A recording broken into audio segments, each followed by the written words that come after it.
శాంతయే. ఇప్పుడు శ్రీమన్నారాయణ యొక్క లీలావతారముల అభివర్ణన ఇప్పుడు తెలుసుకుందాం. అన్యకథానులాపము లహర్నిసమున్ విన్నట్టి సత్క్రియాశూన్యములైన కర్ణముల సూర్యజనస్తుత సర్వలోక సమ్మాన్యములై తనర్చు హరిమంగళ దివ్య కథామృతంబు సౌజన్యత గ్రోలుమయ్య బుధసత్తమ ఏ వివరించి చెప్పెదన్. పండితుల స్థుతికి పాత్రుడమైన ఓ నారద, ఇతరుల కథలను రాత్రింబవళ్ళు మాటిమాటికి చెవికెక్కించుకొని సత్కర్మలను వినిపించుకొని చెవులు పనికిరానివి అవుతాయి. ఓ పండితోత్తమ, ఆ విష్ణువు దివ్య కథలను సర్వులు ఆదరిస్తారు. అవి శుభగుణాల్ని అందిస్తాయి, వినడానికి అమృతప్రాయంగా ఉంటాయి. ఆ కథలను మంచిగా ఆస్వాదించవయ్యా, నేను విశదపరిచి చెప్తాను. విష్ణువు యొక్క దివ్య కథా వృత్తాంతాన్ని సద్భావనతో ఆదరించినప్పుడు సద్గుణాలు అబ్బుతాయి. పనికిమాలిన ఇతర కథలను వినాలని అనిపించదని భావం మాట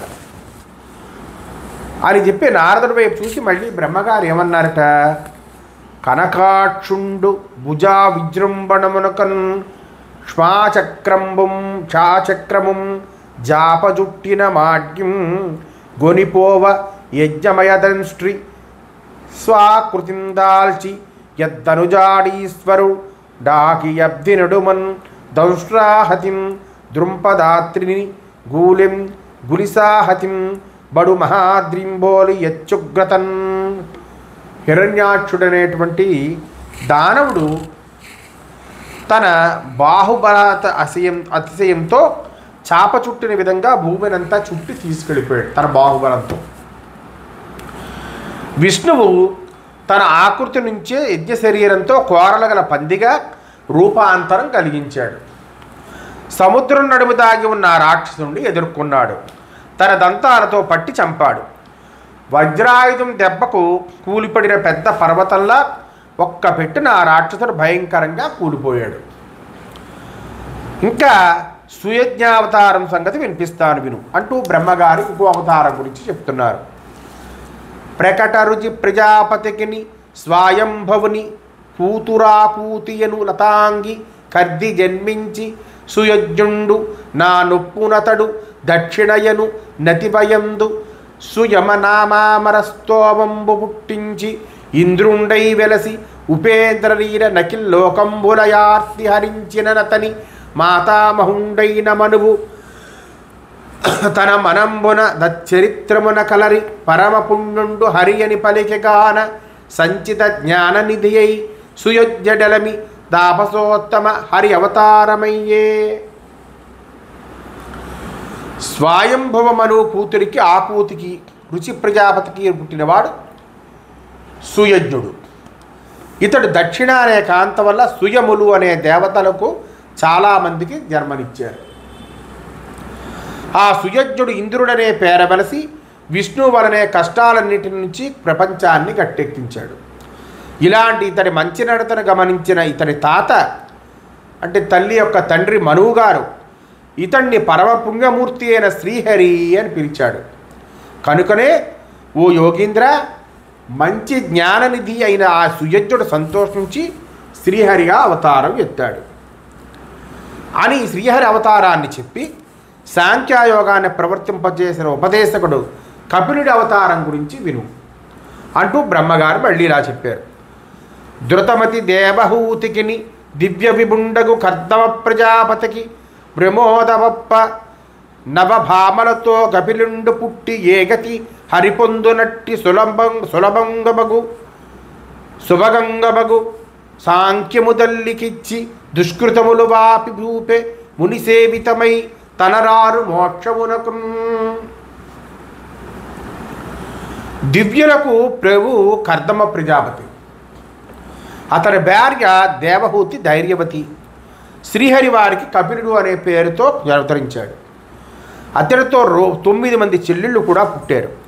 కపిలుడు యోగసిద్ధుడి ఆ దంపతుల్ని సంతోషపెట్టాడు. నారాయణతో యోగాన్ని కలిగించడానికి అనువైనది సాంఖ్య విధానం. కపిలుడు ఆ సాంఖ్యయోగాన్ని తల్లికి తెలియజెప్పి ఆమె చెడు కర్మలను తుడిచేశాడు. ఆమెకు మునులు ఉపాసించే ముక్తి మార్గాన్ని ఉపదేశించాడు. తర్వాత దత్తాత్రేయ అవతారాన్ని గురించి చెప్తాను వినండి.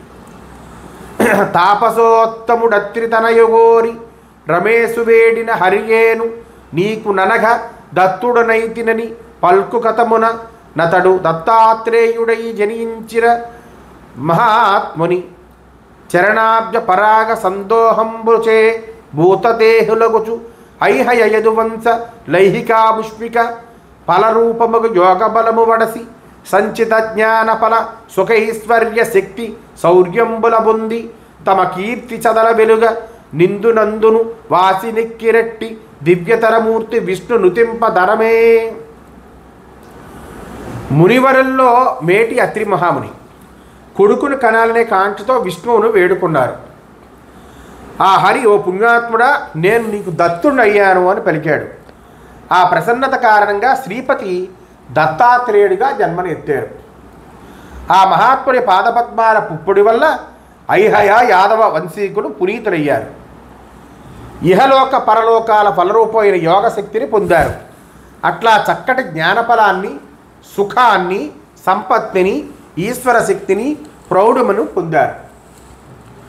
మిన్నంట తమ కీర్తిని ప్రకాశింపజేశారు. ఈ లోకంలోనూ పైలోకంలోనూ ప్రశస్తిని పొందారు. అలాంటి విశ్వరూపుడు విష్ణువును పొగడటం అయ్యే పనేనా? ఆ తర్వాత సనకాదుల అవతారం సంగతి వినండి. అనఘాత్మ ఏను కల్పాదిని విశ్వంబు సృజింపదలచి యంచిత తపంబు నద్య చేయుచు సనాయని పల్కుటయునది కారణంబుగా సనాఖ్యలను గల సనందన సనక సనత్కుమార సరస్సుజాతులు నల్వురు సంభవించి మానసపుత్రులై మహినుతికెక్కిరి పోయిన కల్పాంతమున వసించి ఇట్టి ఆత్మీయ తత్వంబు పుట్ట చేసి సాంప్రదాయిక భంగిని జగతి నెల్ల కలుగజేసిరి విష్ణు కళలదసరి ధనరి నలువు రయ్యును నొక్కడే నయచరిత్ర. విశుద్ధ స్వరూప, విశుద్ధ జ్ఞానస్వరూప, నేను కల్పం మొదట్లో ఈ లోకాలను పుట్టించాలని తలపెట్టాను. దానికి తగ్గట్టుగా ఎంతో ఇష్టంగా తపస్సు చేస్తూ సనా అని నోటితో పలికాను. ఆ ఒక్క కారణంగా సన అనే పేరు గల సనకుడు, సనందుడు, సనత్కుమారుడు, సనస్సజాతుడు అని నలుగురు కొడుకులు పుట్టారు. వాళ్ళు నా మానసపుత్రులుగా భూప్రపంచంలో పొగడిక కన్నారు, అంటే ప్రసిద్ధి చెందారు. మునుపటి కల్పాంతంలో అంతరించిపోయిన భగవతత్వానికి ప్రాణం పోశారు. ఈ ప్రపంచం అంతటిని సాంప్రదాయిక పద్ధతిని కలిగింపజేశారు. నీర్తివర్తనుడా నారద, ఆ విష్ణుదేవుడి కళలతో ఒప్పారుతూ వాళ్ళు లెక్కకు నలుగురుగా ఉన్నా నిజానికి వాళ్ళు ఒక్కరే. ఆ మీదట నరనారాయణుల అవతారాన్ని గురించి విను. గణితింపగ నరనారాయణుల ధర్మునకు నదయ మందిరి దాక్షాయిణి అయిన మూర్తింబలనన్ వ్రణిత గుణోత్తరులు పరమ పావనమూర్తులు. దక్షుడు కూతురు మూర్తి, ధర్ముడు అనేవారు దంపతులు. దక్షుడి యొక్క పూర్తి మూర్తి, ధర్ముడు అనేవారు ఇద్దరు దంపతులు. వారికి నరుడు, నారాయణుడు అనే ఇద్దరు మగబిడ్డలు ఎంచి చూపించగలవారు పుట్టారు. ఆ నరనారాయణుడు పవిత్రమూర్తులు, పొగటికి గల మంచి గుణవంతులు.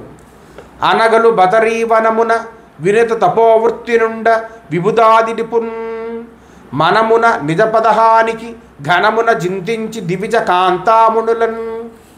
ఆ పవిత్రులు బదరికావనానికి వెళ్ళి ప్రస్తుతింపబడు తపస్సులో మునిగిపోయారు. ఆ సమయంలో ఇంద్రుడు తన పదవికి ఎక్కడ ముప్పు కలుగుతుందో అని లోలోపల శంకించాడు. అప్సరసలను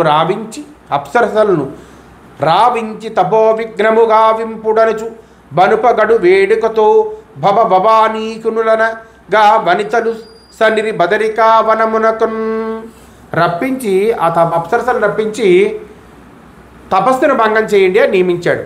ఆ వనానికి పంపించాడు. మన్మధుడి సేనల అప్సరసలు ఎంతో ఉత్సాహపడుతూ బదరికావనం వైపుకు వెళ్ళారు.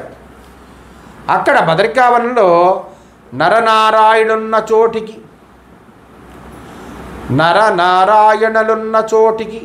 మరున్నారీ సమూహంబు భాస్వరలీలం జని రూప విభ్రమ కళా చాతుర్య మేపారగా బరిహాసోక్తుల నాటపాటల జరింపం జూచి నిశ్చింతతన్ భరిత ధ్యాన తప ప్రభావ నిరతిం బాటించి నిష్కాములై. ఆ నరనారాయణులు తపస్సు చేస్తున్న అడవిలోకి ఆ దేవకాంతులు విలాసంగా వెళ్ళారు. తమ అందం, విలాసం, లలిత కళా విన్యాసాలను ప్రకటిస్తూ చిరునవ్వులొరికే పలుకులతో ఆటపాటలతో క్రీడించారు.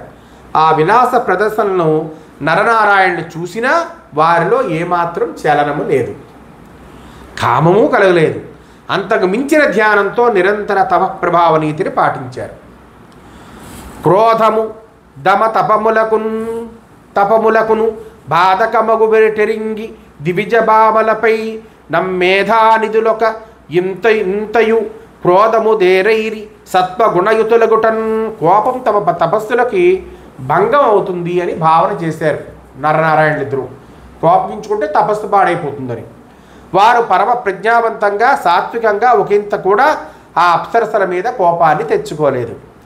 నారాయణుడప్పుడు యన యూరుపు వెస జీరనందు నొదయించెను వెంపారంగ నూర్వసీముఖ నారీజన కోటి దివిజ నారులు మెచ్చన్. అదే సమయంలో నారాయణుడు తన చొడను చర్రుని చీల్చాడండి. నారాయణుడు ఏం చేశాడు? తొడని చీల్చాడండి ఆ అప్సరసలను చూసి. అందులో నుంచి ఊర్వశి మొదలైనటువంటి దేవతా స్త్రీలు, కొంతమంది స్త్రీలు పుట్టారు. తమను మించిన అందముతో పుట్టిన వీళ్ళని చూసి అప్సరకాంతలు మెచ్చుకున్నారు. అంటే వారి గర్వం పరిహరించినట్టు, రే వీరి అందాన్ని చూపించి వారి తపస్సును చెడగొట్టాలనుకున్నారు. కానీ ఈయన లోపల నుంచే అంతకంటే అందమైన వాడిని తీసేటప్పటికీ వాళ్ళు ఆ అప్సరకాంతలు మెచ్చుకున్నారట. ఊరువులందు జనించిన కారణమున నూర్వశియన ఘనతకు నెక్కెన్ వారల రూప విలాస విహారములకు నోటి రంత నమరీజనముల్. నారాయణ ఊరువుల్లోంచి అంటే తొడల్లోంచి పుట్టినందువల్ల ఆమె ఊర్వశి అనే పేరు పొందింది. ఆమెతో పాటు పుట్టిన కాంతల సౌందర్యాన్ని, విలాసాలను, విహారాలను చూసి ఆ అప్సరస కాంతలు వెనుకంజ వేశారు. అంతం దాము నరనారాయణ తపో విఘ్నంబు గావింపంబూని సేయు విలాసంబులు మానసిక సంకల్పమాత్రంబున సృష్టి స్థితి సంహారంబు లొనర్పంజాలు నమ్మహాత్ముల దశం బలికిరాక కృతఘ్నకం జేయు నృపకృతులంబోలే నిష్ఫలంబులైన సిగ్గునం గుందుచు నూర్వసిం తమకు ముఖ్యురాలిగా గైకొని తమ వచ్చిన జాడన మరలి చనిరంతా. ఆ నరనారాయణుడు మనస్సులో భావించినంత మాత్రాన్న సృష్టి స్థితి సంహారాలు చేయగలిగేటువంటి శక్తివంతులు.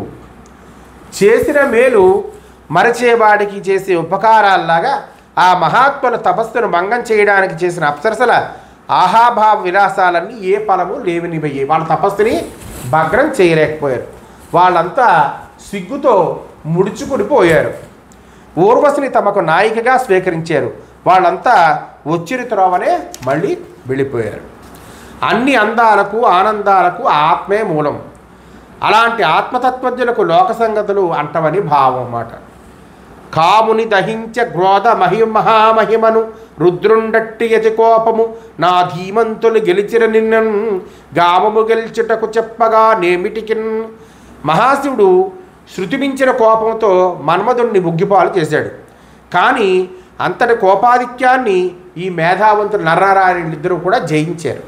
అంటే కామాన్ని జయించడం కూర్చి వేరే చెప్పుకోవాలా, కోపాన్ని జయించారంటే.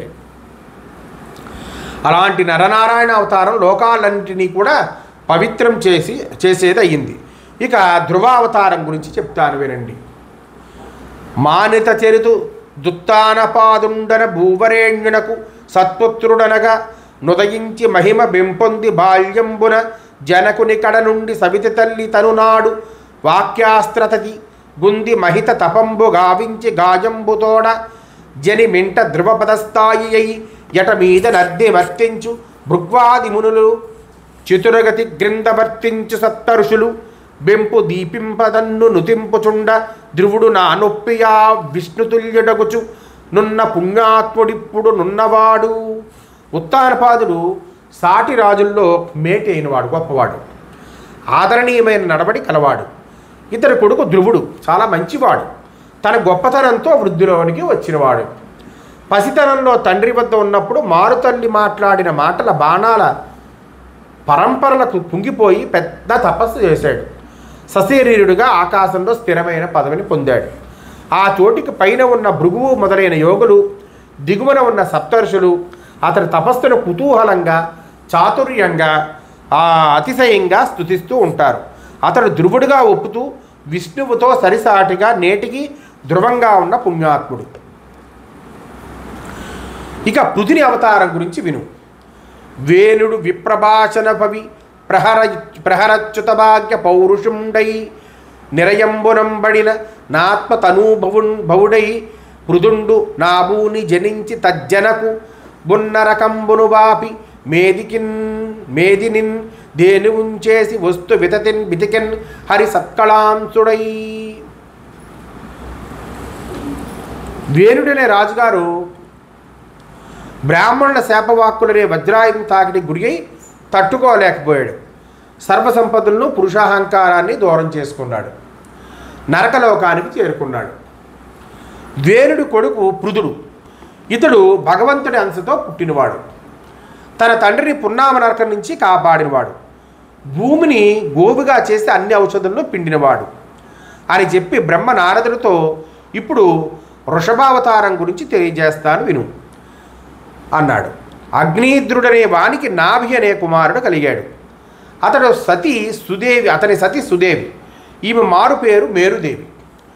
ఈమె కడుపున శ్రీ మహావిష్ణువు వృషభుడు అనే పేరుతో అవతరించాడు. వృషభుడు జడుడుగా యోగసిద్ధిని పొందాడు. ప్రశాంతమైన ఇంద్రియాలతో నిత్య సమాధి స్థితుడయ్యాడు. ఇది పరమహంసలు చేరుకోదగిన పదం అంటూ మహామునుల యొక్క ప్రశంసలు పొంది అందుకున్నాడు. తర్వాత హయగ్రీవ అవతారం గురించి చెప్తాను. అనగ చరిత్ర మన్మకమునందు జనించ హయాన నాఖ్యాతన్ విరుత సువర్ణ వర్ణుడును వేదమయం డకిలాంతరాత్మకుండనుపమ యజ్ఞపూరుషుడునై భగవంతుడు తత్సమస్త పావనమగు నాసికా శ్వసన వర్గములన్ ఉదయించ వేదముల్. ఓ పుణ్యచరితుడా నారదా విను. నేను చేసిన యాగం నుంచి విష్ణువు హయముఖుడిగా ఉద్భవించాడు. అతడు చెప్పుకోదగ్గ పసిమి ఛాయగల రూపం కలవాడు. వేదమూర్తి, సర్వుల్లో ఉండే ఆత్మస్వరూపుడు, సాటిలోని యాగపురుషుడు, సమస్తాన్ని పావనం చేయగలిగేవాడు. ఈ హయగ్రీవుడి ముక్కుపుటాల ఊపిరి నుంచి వేదాలు పుట్టాయి. ఇక మత్స్యావతారం గురించి విను.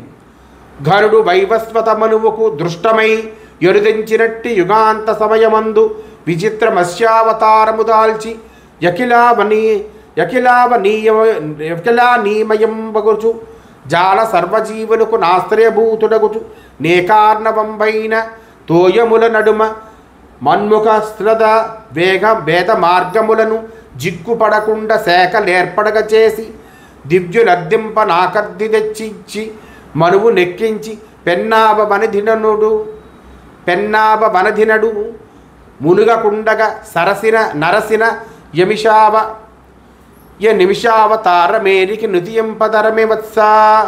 దివ్యులర్దింప నాకర్ది తెచ్చి ఇచ్చి మనువు నెక్కించి పెన్నావ వనధి నడుమ మునగకుండగా సరసిన నిమిషావ తారమేరికి నృతియంపదరమే వత్స. అంటే విశిష్టుడైన వైవస్వత మనువుకి యుగం చివరన జరగబోయే వినాశం కళ్ళకి కట్టింది. ఆ యుగాంతంలో సమస్త ప్రపంచము నీళ్ళలో మునిగిపోతుంది. అప్పుడు దేవదేవుడు విచిత్రంగా చేప రూపంలో అవతరించాడు. సమస్త భూమిని ప్రాణికోటిని ఆదుకున్నాడు. ఏక సముద్రంలో ఉన్న నీళ్లలోంచి నా నోట జారిన వేద మార్గాలన్నీ చిక్కుపడకుండా విడివిడి శాఖలుగా ఏర్పాటు చేశాడు. దేవతల కోరిక మేరకు సంతోషంగా వాటిని తిరిగి నాకు అందించాడు. ఒక పెద్ద నావ మీదకు మనువుని ఎక్కించి ఆ జలప్రయాణంలో ఆ నావ మునిగిపోకుండా చూశాడు. విచారించి చూస్తే ఇట్లా రెప్పపాటు లేకుండా సమస్తాన్ని రక్షించిన ఆ మత్స్యావతారమూర్తిని పొగడడం సాధ్యమవుతుందా? ఇక నృసింహావతారం గురించి చెప్తాను విను. అమృతోత్పాదనయత్నుడై విబుధ దైత్యానీకముల్ మందరాగము గవ్వంబుగ చేసి యప్తి దరువంగా గవ్వపుంకొండ దార్ది మునుంగన్ హరి కూర్మరూపమున్ నద్రిం దాల్చే తత్పర్వత భ్రమణ వ్యాజత వీపుదీట సిమియింపంజేయగా నారదా, ఓ నారదా, దేవతలు రాక్షస గణాల వారందరూ అమృతాన్ని పొందాలని ప్రయత్నించారు. మందర పర్వతాన్ని కవ్వంగా ఉపయోగించి పాల సముద్రాన్ని చిలికారు. ఆ కవ్వం కొండ సముద్రం నట్ట నడుమున మునిగిపోయింది. ఆ పర్వతం గిరగిరా తిరగడం అనే విషపెట్టుకొని ఆ హరి తాబేలు రూపాన తన వీపు మీద దురద తీరడానికి అన్నట్లుగా ఆ కొండను తన వీపు మీద మోసాడు. ఇక నృసింహావతారం గురించి చెప్తాను విను. సురలోకంబుల గలచి సమితిన్ సృక్కించి యుజ్జద్గదాధరుడై వచ్చు నిజాచరుంగని కనద్రష్టాకరాళశ్చ విస్ఫురిత భ్రూకుటి శ్రీ నృసింహగతి రక్షోరాజవక్షంబు భీకర భాస్పన్న ఖరాజింద్రుడు దించే జగత్కళ్యాణ సంధాయి. రాక్షసుడు అమరలోకంలో కలవరం పుట్టించాడు హిరణ్యకశిపుడు. దేవతల్ని బలహీనపరిచాడు. ఎత్తిపట్టిన గంత వస్తున్న అతన్ని శ్రీహరి చూశాడు. శ్రీహరి ముల్లోకాలకు మేలు చేయాలని అనుకున్నాడు. అతడు తగదగా ప్రకాశించే కోరలతో భయం పుట్టించే నోరు, కనుమమ్మను ముడిపడేటంతటి కోపము గల రూపంతో నారసింహావతారాన్ని ధరించాడు. భయంకరంగా ప్రకాశించే గోళ్లతో ఆ రాక్షసుడి రొమ్మును చీరి చంపాడు. ఇక మీదటది ఆదిమూలావతారాన్ని చెప్తాను విను. కరినాదుండు జలగ్రహ గ్రహణ దుఃఖాక్రాంతుడై వేయి వత్సరముల్ గుయ్యుడు చుండ వేల్పులకు విశ్వవ్యాప్తి లేకుండుటన్ హరి నీవే శరణంబువా, హరి నీవే శరణంబు నాక నిన కుయ్యాలించి వేవేగ వాశ్చరముందుంధ్రుంచి కరీంద్రుగాచ మహిదోత్సాహంబునందానవా దాపస. ఓ తపస్వి, గజరాజు మొసలికి చిక్కి బాధపడ్డాడు. 1000 ఏళ్ల పాటు దేవతలకు మొరపెట్టుకుని విన్నవించుకున్నాడు. దేవతల సర్వాంతర్యామిత్వం లేనివారు కాబట్టి అతన్ని కాపాడుకోలేకపోయారు. ఆఖరికి హరి నీవే నాకు రక్ష అన్న శరణను ఆలకించాడు హరి. ఆ మొర వినపడగానే ఎక్కడలేని ఉత్సాహంతో అప్పటికప్పుడే ఆ జలంతో నరికి గజేంద్రుణ్ణి కాపాడాడు. ఇక వామనావతారం గురించి చెప్తాను విను. యజ్ఞేశ్వరుండగు హరి విష్ణు డటిది సంతానమునకు నెల్ల దమ్ముడయ్యు వెంపారు గుణముల విద్దయై వామనమూర్తితో బలిచక్రవర్తి చేరి తద్భూమి 3 పాదంబుల నడిగి పదత్రయంబునను జగత్రయంబు వంచించి కొనియను వాసవునకు రాజ్యమందింప నీశ్వరుండయ్యు మొరగి యద్ది రూపంబు గైకొని ఎడుగవలసే ధార్మికుల సొమ్ము వినయోచితమున గాని వెడగుతనమున నోరక విగ్రహించి చలన మందింపరాదు నిశ్చయము పుత్ర. యజ్ఞపురుషుడైన అతిథి బిడ్డలతో తాను ఆఖరివాడే అయినా గుణాల్లో అందరికంటే ముందువాడయ్యాడు విష్ణువు. ఆ విష్ణువు వామనావతారంతో బలిచక్రవర్తి దగ్గరకు వెళ్ళాడు. 3 అడుగుల నేల కావాలన్నాడు. ఆ 3 అడుగుల విషతో మోసగించి ముల్లోకాల్ని ఆక్రమించుకున్నాడు. ఇంద్రుడికి రాజ్యం తిరిగి అప్పచెప్పాడు. యాచక రూపంలో కన్ను గొప్పి అర్థించవలసి వచ్చింది. కుమారా, ధర్మనిష్ఠుల సొమ్మును వినయంగా ఉచితానుచితానికి తెలిసి మరీ అర్థించాలి. తెలివి మారిన తనంతో లేనిపోని ఆశించి పొందకూడదనేది సత్యము. బలి నిజమౌళి నవ్వటిని పాద సరోరుహ భవ్య తీర్థ ముత్కలిక ధరించి తన్నును జగత్రయమున్ హరికిచ్చి కీర్తులను నిలిపే వసుంధరాస్థలిని నిర్జన లోక విభుత్వ హానికిన్ దలకక శుక్రుమాటలకు దారక భూరి వదాన్యశీలుడై. బలిచక్రవర్తి ఆ బ్రహ్మచారి పాదాలు కడిగిన పావనమైన జలాన్ని పవిత్రంగా భావన చేసి తల మీద చల్లుకున్నాడు. తనతో పాటు స్వర్గ మర్త్య పాతాళలోకాలు 3 ఆ విష్ణువుకి అర్పించుకున్నాడు. దాన స్వభావం వల్ల స్వర్గలోకాధిపత్యం చేజారిపోతున్న ఆ బలి దాన స్వభావం అంటే దానం చేసి స్వభావం వల్ల స్వర్గలోకాధిపత్యం జారిపోతుంది. అయినా ఆ బలి ఏమాత్రం తొణకలేదు. శుక్రాచార్యుడి పలుకు విని వెనక్కి కూడా తగ్గలేదు. లోకాలన్నిటి బలి తన కీర్తిని స్థిరపరుచుకున్నాడు. నారద, ఇంకా విను. ఆ పరమాత్మ హంసావతారము ధరించాడు. అతిశయమైన నీ భక్తి సాధనకు సంతుష్టిని పొందాడు. నీలో ఆత్మతత్వాన్ని ఉత్తేజింపజేసే భాగవత పురాణాన్ని నీకు బోధించాడు. ఆ తరువాత మనువుగా ఎదురులేని తన తేజము ప్రభావము గల చక్రాయుధాన్ని చేతబూనాడు. దుష్టులైన రాజులందరినీ కూడా దండించాడు. శిష్టులను కాపాడాడు. తన కీర్తి చంద్రికలను సత్యలోకంలోకి ప్రసరింపజేశాడు. తరువాత ధన్వంతరిగా అవతరించి తన పేరును తలుచుకుంటేనే సమస్త ప్రజలకు సమస్త రోగాలు తగ్గించి ఆయుర్వేద విద్యను కల్పించాడు. ఇంకా పరశురామావతారం గురించి విను. ధరణికిన్ కంటకులైన హైహయ నరేంద్ర భ్రాతమున్ భూరి విస్ఫిరితోదార కుటారధారగలనన్ ముయ్యేడు మారుల్ పొరి మర్ధించి సమస్త భూతలము విప్రుల్ వేడగానిచ్చి తా చిర కీర్తిన్ జమదగ్నిరాముడరమించిం దాపసేంద్రోత్తమ. తాపసుల్లో మేటివాడ నారద. ఆ మహావిష్ణువు జమదగ్ని కొడుకు రాముడుగా స్థిరకీర్తితో ఒప్పారాడు. లోకపీడకులైన హయయ వంశపు రాజులపైకి మాటిమాటికి 21 మార్లు దండెత్తాడు. పదనుతో నిగనిగా మెరిసి తన గండ్రగొడ్డలతో ఆ రాజలోకాన్ని తెగనరికాడు.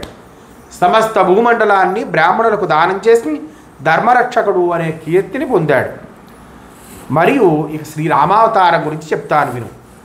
తోయజహితవంశదుగ్ధ పారావార రాకా విహార కైరవహితుండు కమనీయ కోసలక్ష్మాభృత్సుతాగర్భ సుక్తి సంపుట లసన్మౌక్తికంబు నిజపాద సేవక వ్రజ దుఃఖి నిబిడాంధకార విస్ఫురిత పంకరుహాసకుడు దశరథేశ్వర కృతాధ్వరవాటిక ప్రాంగణాకార దేవతానోకహంబు చటుల దానవ గహన వైశ్వానరుండు రావణాటోపశైల పురంధరుండు నగుచు లోకోపకారార్థమవతరించి రాముడై చక్రి లోకాభిరాముడగుచూ. ఆ మహావిష్ణువు లోకహితం కోరి రాముడిగా జన్మించాడు. అతడు లోకులందరికీ సుందరమైనవాడు. సూర్యవంశి అనే పాలసముద్రానికి పూర్ణిమ వంటి చంద్రుడు వంటివాడు. కోసల దేశం రాచబిడ్డ. కౌశల్యాగర్భం అనే ముత్యపు చెప్పలో ప్రకాశించిన ఆణిముత్యం వంటివాడు. తన పాదాలను ఆశ్రయించిన వారికి పరితాపం అనే చిమ్మ చీకటిని పారద్రోలే సూర్యుడి వంటివాడు. దశరథుడి యజ్ఞశాల ముంగిట మనకెత్తిన కల్పవృక్షం వంటివాడు. రాక్షసులనే మహాటవిని దహించి వేసిన దావాగ్ని వంటివాడు. రావణ్ణి గర్వమనే కొండను పగలగొట్టిన ఇంద్రుడంతటి వాడు. చిత్రముగా భరత లక్ష్మణ శత్రుఘ్న కర్ది నగ్రజన్ముడగుచున్ ధాత్రిన్ రాముడు వెలసె పవిత్రుడు దుష్కృత లతా లవిత్రుండగుచున్. ఈ భూలోకంలో ఆ శ్రీరాముడు లక్ష్మణుడు శత్రుఘ్నుడి కంటే ముందు పుట్టినవాడు. ఆ పవిత్రమూర్తి పాపాలనే తీగలను కోసిపడేసే కొడవలి వంటివాడుగా వెలువొందాడు. ఆ తరువాత కిసలయ ఖండేందు, చూడండి వినండి, కిసలయ ఖండేందు బిసకుంద పదాబ్జ పదపాల భుజ రథపాణినేత్ర గాహళ కరవ చక్ర బియత్పులిన శంఖ జంగోరు కుచమధ్య జగనకంఠ ముకుర చందన బింబ సుఖ గజ శ్రీకార గండ గంధోష్టవాగమన కర్ణజంప కేందు స్వర్ణ శపర ధనుర్నీల నాసికాస్యాంగ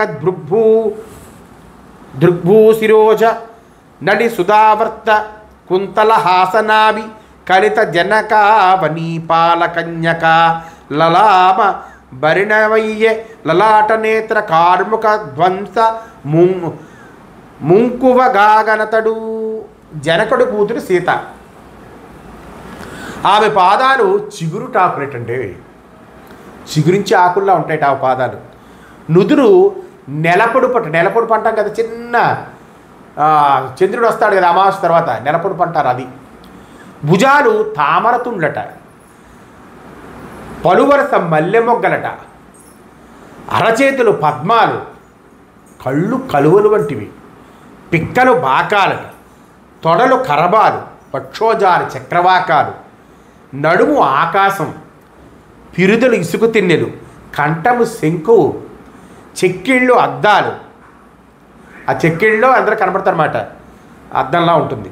తరువు మంచి గంధం చెట్టు, పెదవి దొండపండు, పలుకు చిలక పలుకు, నడక ఏనుగు నడక, చెవులు శ్రీ అనే అక్షరం, ముక్కు సంపెంగ పువ్వు, ముఖం చంద్రబింబం, మేనిఛాయ బంగారం, చూపులు ఎగసపడే చేపలు, కనుబొమ్మలు విల్లు, ముంగురులు తుమ్మెదలు, తల వెంట్రుకలు నీలాలు, నవ్వు అమృతప్రాయం, నాభి సుడి.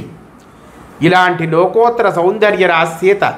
ఆమెను రాముడు సుంకంగా శివధనస్సును విరిచి పెళ్ళాడాడు. రామున్మేచక జలదశ్యామున్ సుగుణాభిరాము సద్వైభవ సుతాసుత్రామున్ దుష్ట నిసాట విరామున్ బొమ్మనియే భక్తిరథు డడవులకున్ నల్లటి మబ్బు వంటి ఛాయతో చక్కటి గుణాలతో ఇంద్రవైభవంతో విలసిల్లుతూ దుష్ట రాక్షసుల దురాఘాతాల్ని అంతమొందించగల శ్రీరాముణ్ణి దశరథుడు వనాలకు వెళ్ళమన్నాడు. అలా పంపగా అరుదుగ లక్ష్మణుండు జనకాత్మజయం ధనతోడ నేగుదేశని నరిగి రఘూత్తముండు ముదమారగజొచ్చే దరక్షు సింహ సూకర కరి పుండరీక కపి ఖడ్గ కురంగ వృకాహి భల్లుకాసర ముఖ వన్య సత్వచయ చండతరాటవి దండకాటవిన్. లక్ష్మణుడు సీత తనతో రాగా ఆ రాముడు బయలుదేరి దండకారణ్యంలోకి ప్రవేశించాడు. ఆ అరణ్యమంతా సింహాలు, అడవి పందులు, ఏనుగులు, పులులు, పోతులు, ఖడ్గమృగాలు, లేళ్ళు, తోడేళ్ళు, పాములు, బల్లూకాలు, అడవిదున్నలు మొదలైన జంతువులతో భయంకరంగా ఉంటుట. ఆ వనమున వసించి నుపావనయసాలి ఇచ్చే నభయములు జగత్పావన మునిసంతకిని కృపావన నిధి అయిన రామభద్రుడెలమిన్. ఆ ఘోరారణ్యంలో సైతం రాముడు ఆత్మారాముడై సంతోషంగా ఉంటూ లోకపావనులైన మునులందరికీ అభయం ఇచ్చాడు.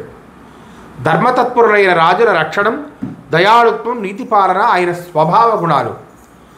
కరకర కులజనది హిమ కరుడగు రఘురామ విభుడు గరకరితోడన్ కరుని వధించెను ఘనభీకర శరముల నకిల జనులు గర మరుదనగాన్. రఘువంశ దీపకుడైనటువంటి రామచంద్ర ప్రభు సూర్యవంశమనే సముద్రానికి చంద్రుడు. అతడు భీతి కొల్పే బాణప్రయోగంతో కరువు అనేటువంటి రాక్షసుని చంపాడు. అది చూసిన జనం అంతా ముక్కు మీద వేలేసుకున్నారు. హరిసుతు బరిచెరుగాగొని హరిసుతు దురుమాడి పరిచ హరిపురమునకున్ హరివరునకు హరిమజ్జమ హరిరాజ్య పదంబోనిత్య హరివిక్రముడై. హరి అంటే సింహం వంటి పరాక్రమం గలవాడు రాముడు. హరి సూర్యుడి కొడుకు సుగ్రీవుడి అనుచరుగా స్వీకరించాడు. హరి అంటే ఇంద్రుడి కొడుకు వారిని చంపాడు. హరి యముడు పట్టణానికి పంపించాడు. హరి కోతులకు రాజైన సుగ్రీవుడిని కిష్కింద రాజ్యాన్ని కట్టబెట్టాడు. హరి సింహం వంటి నడువు గల స్త్రీని రొమను అతడు తిరిగి అప్పగించాడు. ఇదండి ఆయన యొక్క పద్యంలోని యొక్క గుబాళింపులు. ఎంత బాగున్నాయో చూడండి. ఆ హరి అనే పదానికి ఎన్ని అర్థాలు ఉన్నాయో చూడండి. హరిసుతు బరిచెరుగాగొని హరిసుతు దునుమాడి పనిచే హరిపురమునకున్ హరివరునకు హరిమజ్జను హరిరాజ్య పదంబోనిచ్చే హరివిక్రముడై. ఆపై సీతాభరణం నిమిత్తంగా ముల్లోకాలను బాధించిన ఆ రావణుణ్ణి రాముడు చంపాలనుకున్నాడు. వానర సైన్యాన్ని కూడగట్టుకొని బయలుదేరాడు. వెళ్ళి సాగరం వద్దకు చేరుకున్నాడు. అది లంకారాజ్యానికి మార్గం చూపకపోవడంతో ఆ సముద్రం మీద కోపగించుకున్నాడు. వికట భ్రూకటి పాలబాగుడగుచున్ వీరుండు క్రోధారుణాంబకుడై చూచిన ఎంత మాత్రమున నప్పాధోది సంతప్తతోయ కణ గ్రాహ తిమింగల ప్లవ డులీవ్యాళ ప్రవాళోర్మిక బక కారండవ చక్రముఖ్య జలసత్వస్త్రేణితో నింకినన్. సూర్యుడైన రాముని నొసట కనుబొమ్మలు ముడిపడ్డాయండి, కళ్ళు ఎర్రబారాయండి. రాముడి కోపపు చూపులకు సముద్రం అట్టుడికిపోయింది. కోపంగా చూస్తేనే అట్టుడికిపోయింది సముద్రం. అందులోని మొసళ్ళు, తిమింగలాలు, తిమి అనే చేపని మింగేటువంటి 100 యోజనాల పొడుండే చేప తిమింగలం అంటే. ఎగసపడే చేపలు, ఈదే ఆడుకు తాబేళ్ళు, పాములు, పగడ పొదలు, అలలు, కొంగలు, కారండవాలు, జక్కవ పక్షుల సమేతంగా సముద్రం మొత్తం నీరు ఇంకిపోయిందండి ఆయన చూపులకి.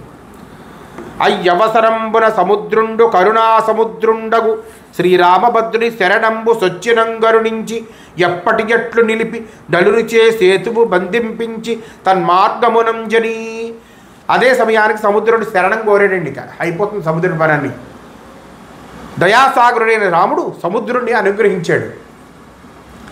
ఎప్పటిలా మసులుకోమన్నాడు. నలుడినే మేటి వానరుడితో వారధి కట్టించాడు. ఆ త్రోవ వెంబడి లంకకు వెళ్ళాడు. పురముల్మూడున్నొక్క బాణమున నిర్మూలంబు గావించు శంకరు చందనమున నేర్చ రాఘవుడు లంకాపట్టణం విద్దగోపుర సాలాంగణ హర్గ రాజభవన ప్రోజ్యత్ప్రతోళీ కవాట రథాస్త్వద్విప శస్త్ర మందిర నిసాట శ్రేణితో వ్రేల్మిడిన్. శివుడు ఒకే ఒక బాణంతో ఒక్క పెట్టిన 3 పురాలను సమూలంగా త్రిపురాలని నాశనం చేశాడు. అదేవిధంగా రాముడు లంకానగరంలోని దగదగలాడే గోపురాలను, ఇళ్ల ముంగిళ్లను, మిద్దెలను, రాజభవంతుల్ని, పైకెత్తబడిన పురద్వారబంధాల్ని, రథాల్ని, అశ్వాల్ని, ఏనుగుల్ని, ఆయుధశాలల్ని, ఆ రాక్షసుల గుంపుని చిటికలో నిర్మూలించండి. రావణునకిల జగద్వి ద్రావణు పరిమార్చి నిలిపి రక్షో విభుగా రావణు అనుజన్ముని నైరావణ సితకీర్తి మెరసి రాఘవుడెలమిన్. సకల భూప్రపంచాన్ని పరుగులు పెట్టించిన రావణుణ్ణి రాముడు సంహరించాడు. అతని తమ్ముడు విభీషణుణ్ణి రాక్షసులకు ప్రభువుగా నిలబెట్టాడు. నలుదిశలా రాముడు కీర్తి చంద్రికల తెల్లటి వెలుగును ప్రసరించాయి. ధర్మ సంరక్షకత్వ ప్రభావుండయ్యి ధర్మ విధ్వంసకత్వమున బొదలి కరదండనాభిముఖ్యము బొంద కుండియు కరదండనాభిముఖ్యమున మెరసి పుంగ జనావన స్ఫూర్తి బింపొందియు పుంగ జనాంతక స్ఫురణదనరి సంతతాశ్రిత విభీషణుడు గాకుండియు సంతతాశ్రిత విభీషణ నొప్పి మించి ధనకీర్తి చేత వాసించే దిశలు ధరమ నితయింప జగతి నెవ్వరికైననైన చారు తరమూర్తి నవనీస చక్రవర్తి ప్రకట గుణసాంధ్రు దశరథ రామచంద్రు. ఆహా! రాముడు ధర్మాన్ని రక్షించే మహిమ కలవాడని పేరు పొంది ధర్మము యొక్క వినాశనానికి ప్రవర్తిల్లాడు. అంటే ధనస్సు యొక్క వినాశనానికి ప్రవర్తిల్లాడు. తీవ్రంగా శిక్షించడంలో పెడమోము వాడే అయినా కరుడినే రాక్షసుని దండించడంలో సుముఖంగా వెలుగు పొందాడు. అంటే ఇక్కడ ధర్మాన్ని రక్షించే మహిమ కలవాడని పేరు, కానీ ఇక్కడ ఆ ధర్మం అనే ధనస్సుకు మరో పేరు ధర్మం అని ఉంటుంది. అది పట్టుకొని వినాశనానికి ప్రవర్తిల్లాడు. తీవ్రంగా శిక్షించిన పెడమోము వాడే అయినా కరుణ్ణి రాక్షసుణ్ణి దండించడంలో సుముఖంగా వెలుగొందాడు. పూర్వజనుల సత్యన సంరక్షణలో రాక్షసులు అంతు చూసే భావనలోని పరిపూర్ణతో ఒప్పాడు. శరణన్న వారి పట్ల ఏనాడు భీకరుడు కాకపోయినా తనను ఎల్లవేళ ఆశ్రయించిన విభీషణుడి వల్ల మరింత అతిశయించాడు.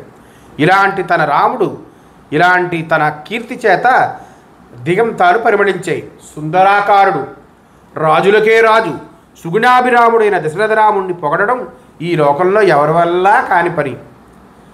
అలాంటి శ్రీరామావతారం లోకాన్ని పుణ్యవంతం చేసింది, మా బోటి వాళ్ళందరి ప్రసన్నతకు పాత్రమైంది అని చెప్పి అన్నాడు.